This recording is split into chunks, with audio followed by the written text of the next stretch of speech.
विषय पाहणार आहोत आणि त्यामध्ये आपण स्वर व व्यंजने हे प्रकरण अभ्यासणार आहोत. स्वर व व्यंजने हे जे ग्रामरमध्ये व्याकरणमधील जे प्रकरण आहे ते आपल्याला स्कॉलरशिपसाठी अत्यंत महत्वाचं असं प्रकरण आहे आणि त्यावरील जे प्रश्न असतात ते प्रश्न विचारलेले जातातच हे लक्षात घ्यायचं आहे. आणि त्यासाठीच आज आपण आपल्याला किती स्वर, किती व्यंजने, त्यांचे प्रकार कसे, कशा कशामध्ये ते मोडलेले असतात हे सर्व काही आज आपण पाहणार आहोत आणि त्याच्यावरती प्रश्न कशा पद्धतीने विचारतात हे देखील आज आपण पाहणार आहोत. तर पाहूयात स्वर व व्यंजने हे प्रकरण. त्यासाठी मी फळ्यावरती एक तक्ता तयार केलेला आहे, एक चार्ट बनवलेला आहे.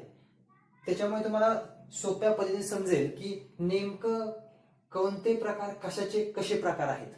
ठीक आहे, मग पहा, सगळ्यात महत्वाचं म्हणजे वर्णमाला आहे आपली, बरोबर नाही? वर्णमाला हे आपले 48 शब्द असतात वर्णमालेत. वर्णमाला म्हणजे वर्णांचे माला असते, बरोबर. त्यामध्ये स्वर, व्यंजने वगैरे सर्व काही याच्यामध्ये समाविष्ट होतं.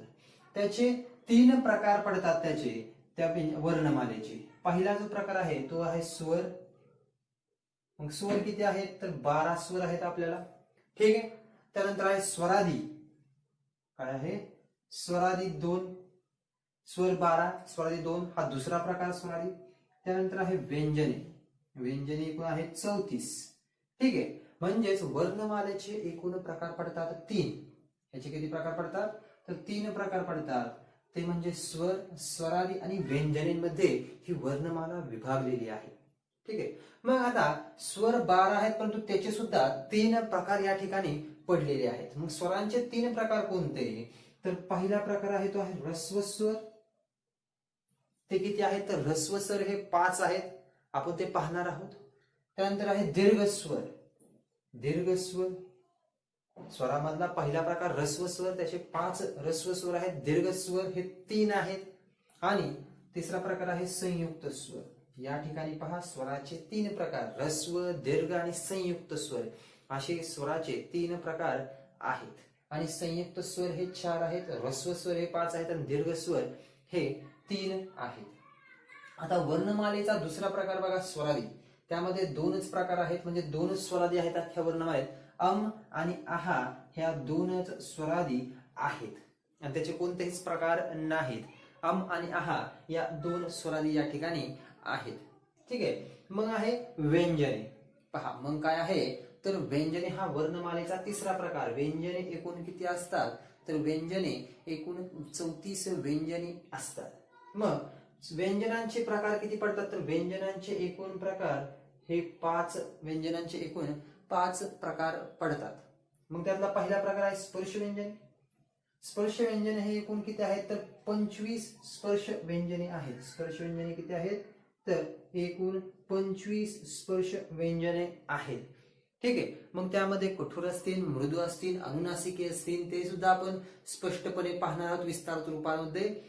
आता आपण फक्त ह्या टेबलमध्ये पाहत आहोत की व्यंजने, स्पर्श व्यंजने. व्यंजनामध्ये स्पर्श व्यंजने हा पहिला प्रकार आहे. त्याचा दुसरा प्रकार पहा अर्धस्वर 4. ते अर्धस्वर कोणते आहेत ते सुद्धा आपण पाहणार आहोत. हा दुसरा प्रकार आहे.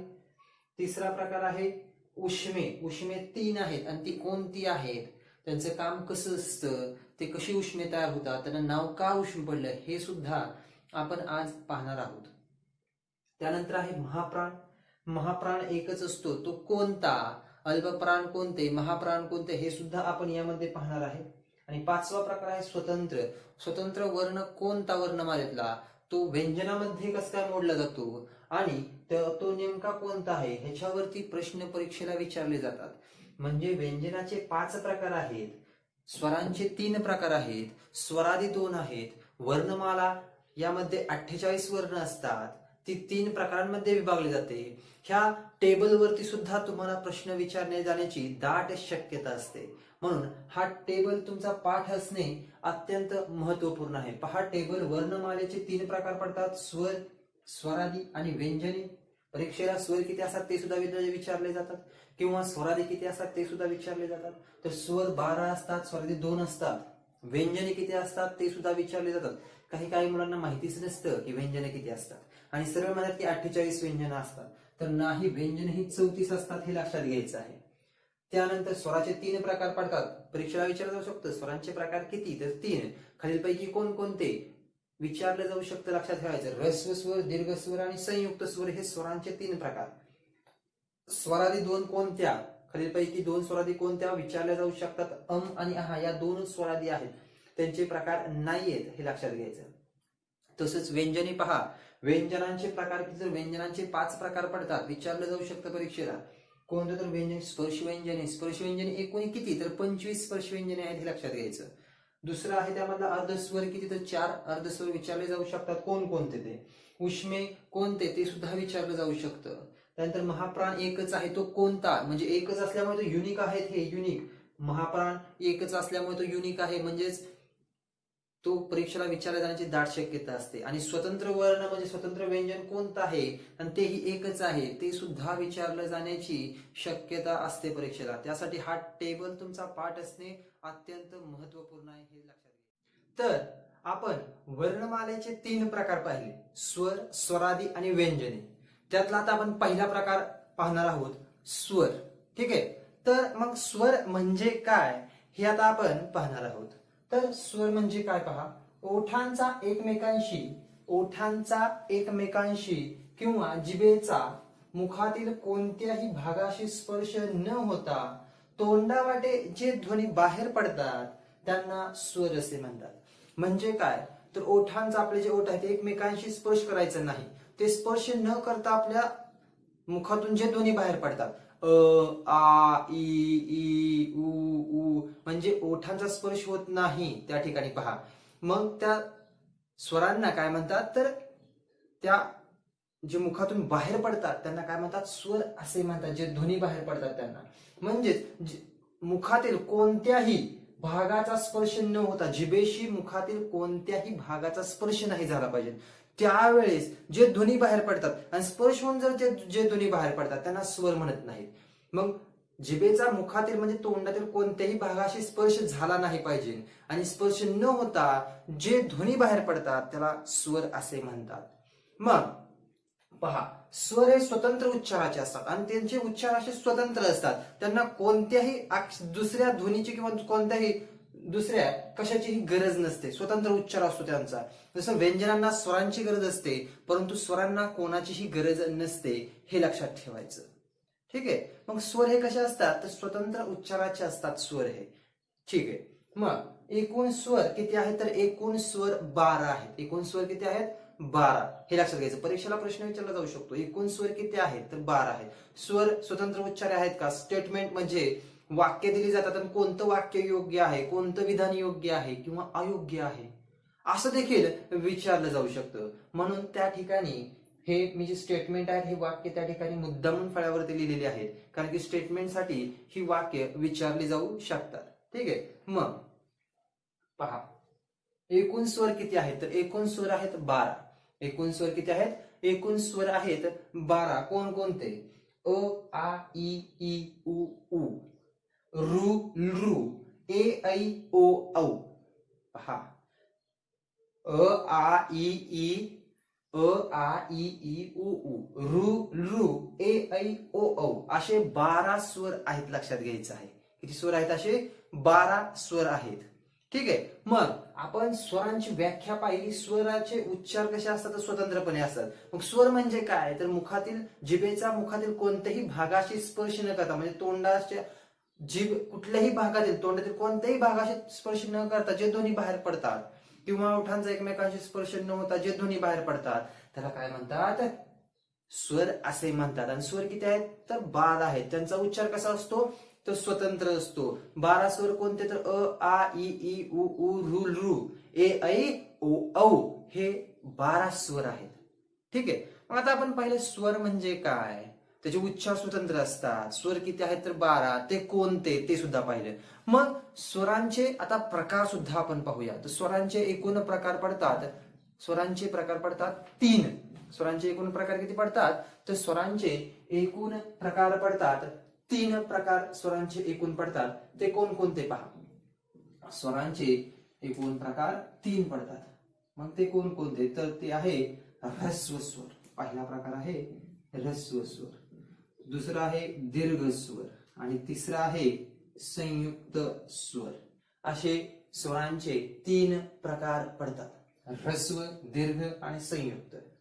मग ह्रस्व स्वर आपण पाहणार आहोत. ह्रस्व स्वर म्हणजे काय? परंतु ह्रस्व स्वरामध्ये हे जे 12 स्वर दिलेले आहेत, ह्या 12 स्वरापैकी ह्रस्व स्वरामध्ये कोणकोणते स्वर समाविष्ट होतात, दीर्घ स्वरामध्ये कोणकोणते स्वर येतात, संयुक्त स्वरामध्ये कोणकोणते स्वर मोडतात, हे सर्व आता या ठिकाणी आपण पाहणार आहोत. म्हणजे परीक्षेला ह्याच्यावरती प्रश्न येतो, खालीलपैकी ह्रस्व स्वर कोणता असा देखील प्रश्न येतो. खालीलपैकी दीर्घ स्वर कोणता ते शोधा. खालीलपैकी संयुक्त स्वर कोणते, संयुक्त स्वरावरती तर प्रश्न हमखास येतोच. ह्या जे स्वर आहेत त्याच्यावरती प्रश्न जास्तीत जास्त वेळा पडलेला आहे हे लक्षात घ्यायचं. म्हणून हा टेबल मुद्दामून मी फळ्यावरती लिहिलेला आहे अशा पद्धतीनं.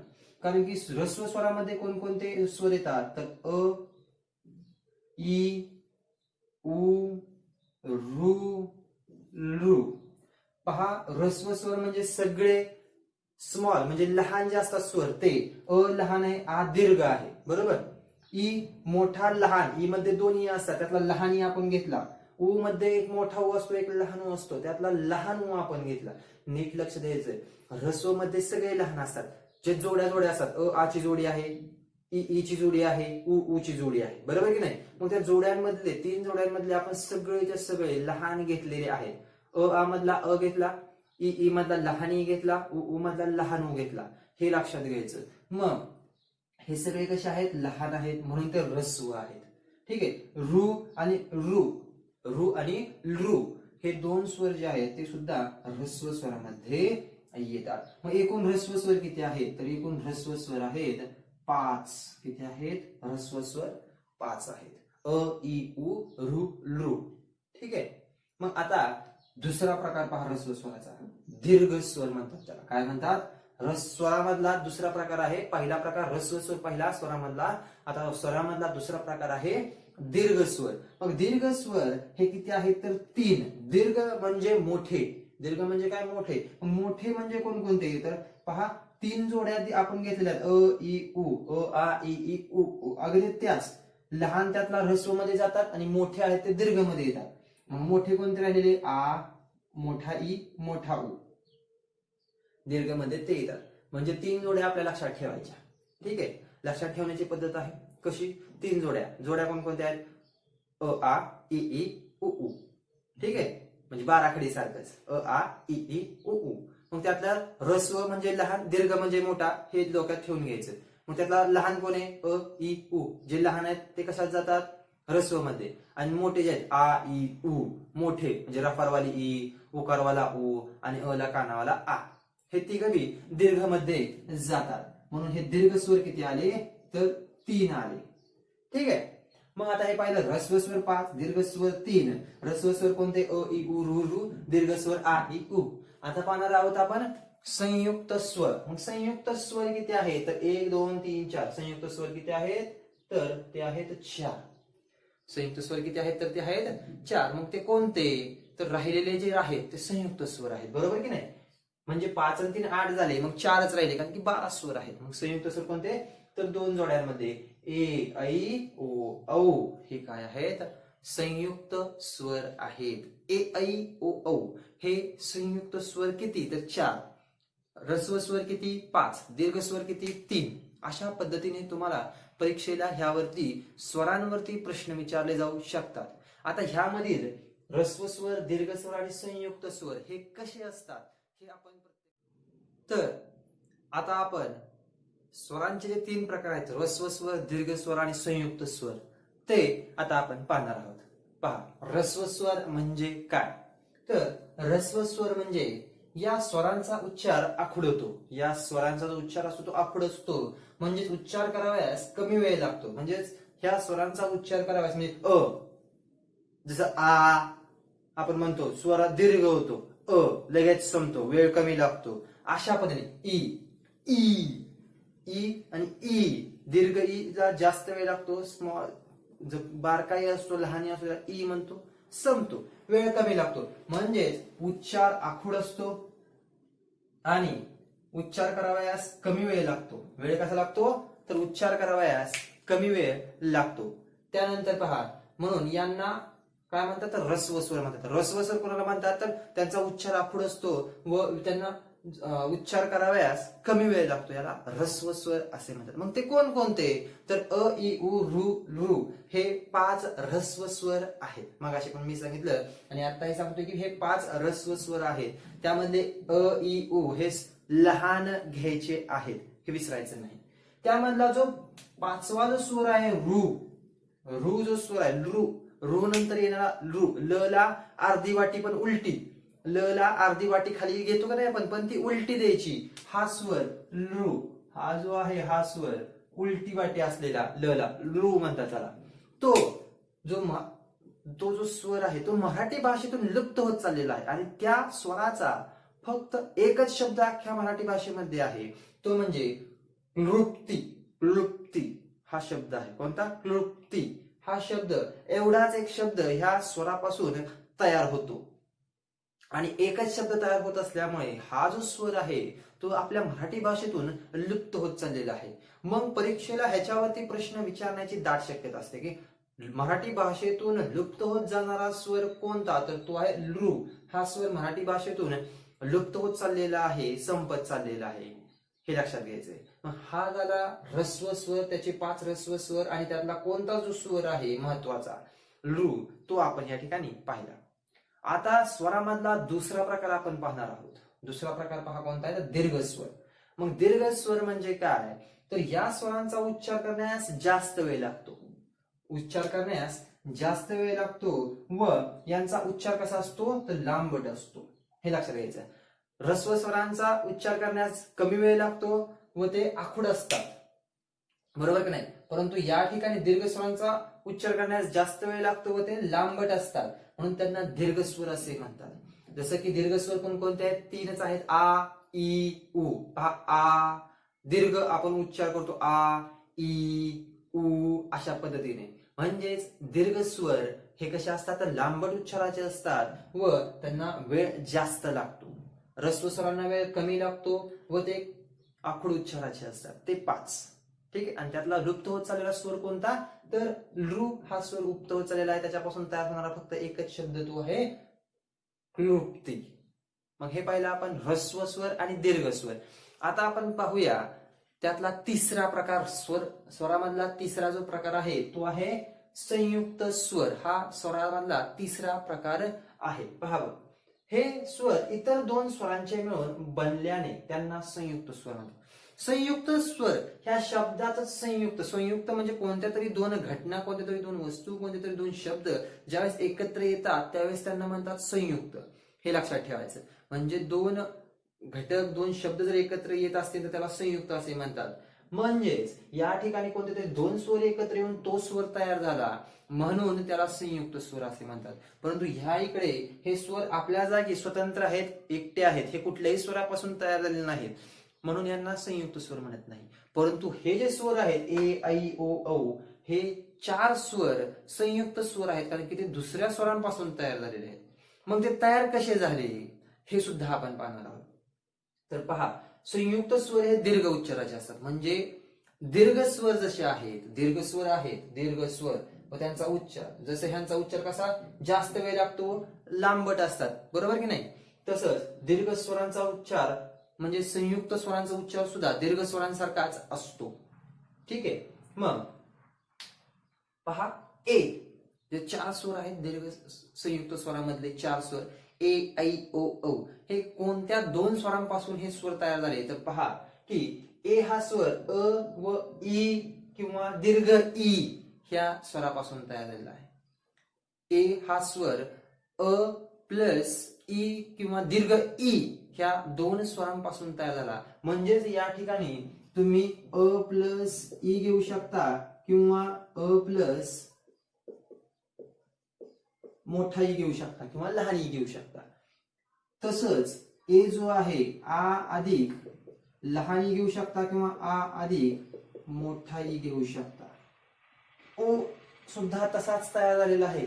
ठीक आहे. म्हणजे ए पहा कसा तयार झाला की अ आणि लहान ई किंवा मोठा ई मिळून ए तयार झाला. आई जो आहे ए नंतर येणार स्वर आई सुद्धा तसाच तयार झाला, परंतु तो आ प्लस ए हा अ प्लस आहे अ अधिक ई किंवा मोठा ई, परंतु आई जो आहे तो आ अधिक लहान ई किंवा मोठा ई. इथं आ बदललेला आहे, ई तसेच राहिलेले आहेत. म्हणजेच आई जर आला तर आ येतो, नुसता ए राहिला तर अ येतं आणि ई हे तसेच राहतात. ठीक आहे. मग आता पहा ओ जर असेल तर अ अधिक उ किंवा उ, अ अधिक उ किंवा अ अधिक मोठा उ, अशा पद्धतीने त्यांची रचना होते.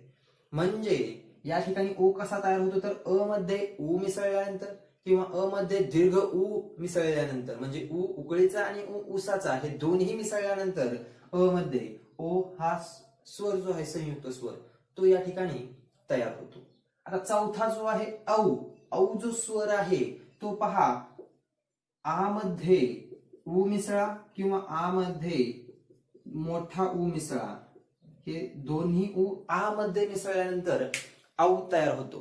म्हणजे या ठिकाणी ए ऐ ओ औ जे लहान आहेत, म्हणजे ए आणि ओ आपल्या जोडीमध्ये ते लहान आहेत, बरोबर की नाही, त्यांच्यामध्ये लहान स्वर मिसळायचा म्हणजे अ मिसळायचा. ए मध्ये पण अ मिसळतात आणि ई हे सेमच आहेत, दोन्ही पण मिसळायचे. आणि ओ मध्ये पण अच मिसळायचं, पण काय मिसळायचं त्यामध्ये उ मिसळायचं, हे दोन्ही पण मिसळायचे, पण अगोदर अ. आणि मोठे जे आहेत ते आई आणि औ मध्ये आ दोन्हीकडे आहे, पण वरती ऐला ई आणि खाली औला उ आ मध्ये मिसळायचे. म्हणजे अशा प्रकारे आपण स्वरांचे 3 प्रकार पाहिले, ऱ्हस्व स्वर, दीर्घ स्वर आणि संयुक्त स्वर. हे आपण स्वरांचे 3 प्रकार पाहिलेले आहेत. मग ह्या प्रकारामध्ये लक्षात ठेवायचं काय आहे तर ते पहा की ह्या प्रकारामध्ये आपल्याला काय लक्षात ठेवायचं आहे तर ऱ्हस्व स्वर किती, 5, आणि ते कोणते हे लक्षात ठेवायचं. त्यांचा उच्चार कसा होतो, वेळ कमी लागतो आणि आखूड असतात हे लक्षात ठेवायचं, परीक्षेला विचारलं जाऊ शकतं. त्यानंतर लुप्त होणारा स्वर कोणता, लृ, त्यापासून तयार होणारा शब्द कोणता, क्लृप्ती. एवढे 4 ते 5 गोष्टी ऱ्हस्व स्वरामध्ये लक्षात ठेवायच्या परीक्षेला पडण्यासाठी. त्यानंतर दीर्घ स्वर आहे, यांचा उच्चार कसा असतो आणि त्यांचा उच्चार लांबट असतो व वेळ जास्त लागतो, हे लक्षात ठेवायचं. दीर्घ स्वर किती, 3, ते कोणते, आ इ उ. 3च गोष्टी आहेत ह्यामध्ये लक्षात ठेवण्याच्या. त्यानंतर संयुक्त स्वर आहे, हे स्वर कसे इतर स्वरांचे मिळून बनलेले आहेत, हे पाठ करायची गरज नाही, कारण की संयुक्त हा शब्द पहिल्या तुम्हाला कळलं पाहिजे की संयुक्त म्हणजे काहीतरी 2-3 वस्तू एकत्र येऊन ती वस्तू तयार झालेली आहे. म्हणजे तसंच 2 स्वर एकत्र येऊन हा स्वर तयार होतो, म्हणून संयुक्त स्वर. यांचा उच्चार दीर्घ स्वरासारखा असतो, लांबट असतो. आणि ह्यांचं जे पॅटर्न आहे हा तुम्ही पॅटर्न पाठ करायचा आहे, कारण की हा पॅटर्न परीक्षेला विचारला जातो, हे लक्षात घ्यायचं आहे. ठीक आहे. म्हणजेच या ठिकाणी पहा की ए कसा तयार होतो, अ प्लस ई, म्हणजे अ अधिक ई किंवा मोठा ई. आई कसा तयार होतो तर आ अधिक लहान ई किंवा मोठा ई. ओ कसा तयार होतो तर अ अधिक ओ लहान ओ किंवा मोठा ओ. आणि औ कसा तयार होतो तर आ अधिक लहान ओ किंवा मोठा ओ. अशा पद्धतीने हे तुम्हाला परीक्षेला पडू शकतं. ह्याची व्याख्या नाही पडणार, परंतु हे पडू शकतं, हे लक्षात ठेवायचंय. तर स्वरामध्ये हे अत्यंत महत्वपूर्ण